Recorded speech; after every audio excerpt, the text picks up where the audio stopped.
Assalamualaikum warahmatullahi wabarakatuh. Perkenalkan, nama saya Tahrik. Jadi di sini saya akan menjelaskan tentang pengertian pendekatan dan metode-metode yang digunakan dalam pendekatan pengelolaan kelas. Untuk lebih lengkapnya langsung simak penjelasan berikut ini. Pengertian pendekatan dalam pengelolaan kelas. Pendekatan secara bahasa berasal dari kata dekat yang berarti pendek, tidak jauh, hampir, akrab, dan menjelang. Sementara pendekatan secara bahasa dapat diartikan sebagai proses atau cara perbuatan mendekati. Sedangkan pendekatan menurut istilah adalah pendekatan bersifat aksiomatis dan menyatakan suatu pendirian, filsafat, keyakinan, atau paradigma terhadap subject matter. Jadi, pendekatan dalam manajemen kelas dapat diartikan sebagai cara pandang seorang guru dalam kegiatan pengelolaan kelas. Adapun pengertian pendekatan menurut beberapa para ahli adalah sebagai berikut. Yang pertama, menurut Gulo, pendekatan adalah titik tolak atau pandang dalam memandang seluruh masalah yang ada dalam program belajar mengajar. Sudut pandang tertentu tersebut menggambarkan cara berpikir dan sikap seorang guru dalam menyelesaikan persoalan yang dihadapi.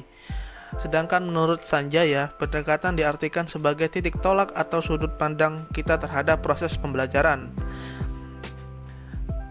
Sedangkan menurut Barden, menyatakan bahwa pendekatan adalah tata cara pembelajaran yang melibatkan para guru dan siswa mereka untuk membangun dan mencapai tujuan dengan informasi mereka yang telah didapat secara aktif melalui kegiatan dan keikutsertaannya. Selanjutnya di sini saya akan menjelaskan tentang pendekatan yang digunakan dalam pengelolaan kelas. Di sini pendekatan yang akan saya jelaskan terdapat 7. Yang pertama, pendekatan kekuasaan. Kekuasaan dapat diartikan sebagai kemampuan untuk menyuruh, memerintah, mengatur, menguasai, dan sebagainya. Dalam konteks manajemen kelas, kekuasaan tersebut terwujud melalui kemampuan guru dalam mengatur peserta didik untuk taat patuh terhadap norma atau aturan-aturan yang terdapat di dalam kelas. Yang kedua, pendekatan ancaman. Ancaman berarti perbuatan mengancam. Dalam konteks manajemen kelas, pendekatan ancaman dapat didefinisikan sebagai cara pandang guru bahwa perbuatan mengancam dapat dijadikan sebagai metode atau cara untuk menciptakan kelas yang kondusif. Yang ketiga, pendekatan kebebasan. Bebas berarti lepas, sama sekali tidak terhalang, terganggu, dan sebagainya, sehingga dapat bergerak dan berbicara dengan leluasa. Sementara kebebasan dapat diartikan sebagai keadaan bebas. Jadi dalam konteks manajemen kelas, pendekatan kebebasan dapat didefinisikan sebagai cara pandang guru untuk menyatakan bahwa kondisi kelas yang kondusif dapat dicapai jika guru sebagai seorang manajer di kelas memberikan keleluasaan kepada semua peserta didiknya. Seperti itu. Selanjutnya yaitu pendekatan resep. Resep dapat diartikan sebagai keterangan dokter tentang obat serta takarannya. Kemudian jika dikaitkan dengan makanan, resep dapat diartikan sebagai keterangan tentang bahan dan cara memasak makanan. Jadi dalam konteks manajemen kelas, resep dapat diartikan sebagai keterangan tentang cara bagaimana mengelola suatu kelas. Resep terwujud dengan berbagai aturan-aturan kelas yang telah disepakati.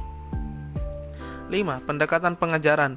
Pengajaran dapat diartikan sebagai proses cara perbuatan mengajar atau mengajarkan.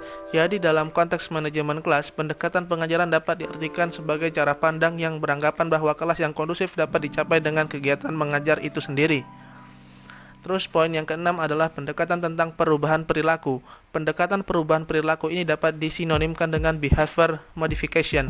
Perilaku sendiri dapat diartikan sebagai tanggapan atau reaksi individu terhadap rangsangan atau lingkungan. Dalam konteks manajemen kelas, pendekatan perubahan perilaku dapat diartikan sebagai cara pandang guru yang menyatakan bahwa perilaku peserta didik yang negatif harus diubah agar tercapai kondisi yang kelas yang kondusif. Dan pendekatan yang terakhir adalah pendekatan kerja kelompok.